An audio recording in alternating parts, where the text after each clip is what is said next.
let me just get a plug for Dave Grush for a second. I like David Grush, and what he talked about, I believe to be absolutely accurate, and I'm going to leave that hanging out there. Okay, so when I talk about my idea, hypothetically, what probably happened. Let's say you're Truman. The war's just ended. You know, you drop the atom bomb. You also know that you have information regarding alien craft or non-human craft that you've had, say, in the 30s, early 40s, when really it first became known. And then you have the incident at Roswell and at Kingman and other places. And the Army Air Force comes up to you and says, no question, these things are real. They can't be, they're not Chinese. I mean, China was a basket case back then, as was the Soviet Union. Total basket cases. There's no way that that would be their technology. And of course, we knew what we had, right? We knew our own technology.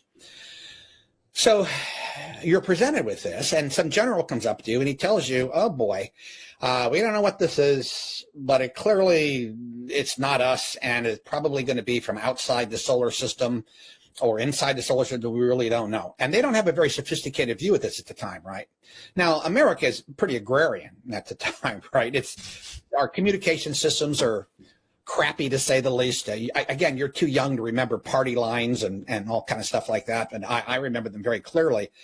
So you're worried about panic, and you want to sort of dampen that down, and you also don't want another Pearl Harbor. So Truman, was it Truman or Eisenhower, created in 1947? So it would probably be Eisenhower. No, Truman created the National Security Act, where we created, the Central Intelligence Agency, National Security Council, Department of Defense, Joint Chiefs of Staff. I mean, that was all an outcome of World War II. I mean, it was this need to consolidate information and intelligence so nothing bad happens to us. But yet you have this problem, and it's getting worse because people are starting to see these all the time, these craft all the time. And it's clogging up telecommunication systems. People are worried about it. And it was a true concern back in the day.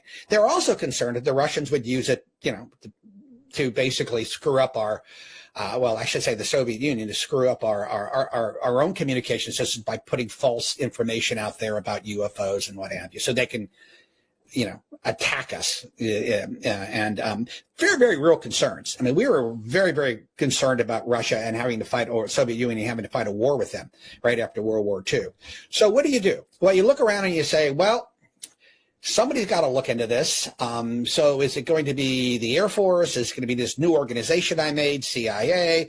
Is it going to be the National Security Council? Do I give it to, another entity, the Army, the Navy?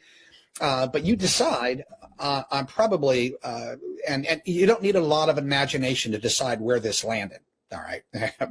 There are certain organizations that have a certain charter to do this, and that's where it landed. And it landed with two main groups, and an intelligence organization and a DoD organization. And then you had to determine, how do we keep this secret? How do we not discuss this? Because we cannot, this is even more important than the Manhattan Project. How do we keep, of course, what the Russians knew what we were doing all along, but how do we keep this important? So you basically say, well, the way to do that is really give it to private organizations, particularly the defense contractors, which were, sort of a new thing, right? And let them work this out. Let's not give everything to one. Let's split it up and give each one a separate problem, and let's work on this. And then you determine, how am I going to keep this a secret? So there was such a thing. It was created during the Eisenhower administration, called the Presidential Emergency Action Documents. And very, very little is known about them. But I've known about them for years. And they give the president an extraordinary amount of power regarding extraordinary circumstances that may affect the United States for any kind of reason, whether it's a war or an invasion of some type. It allows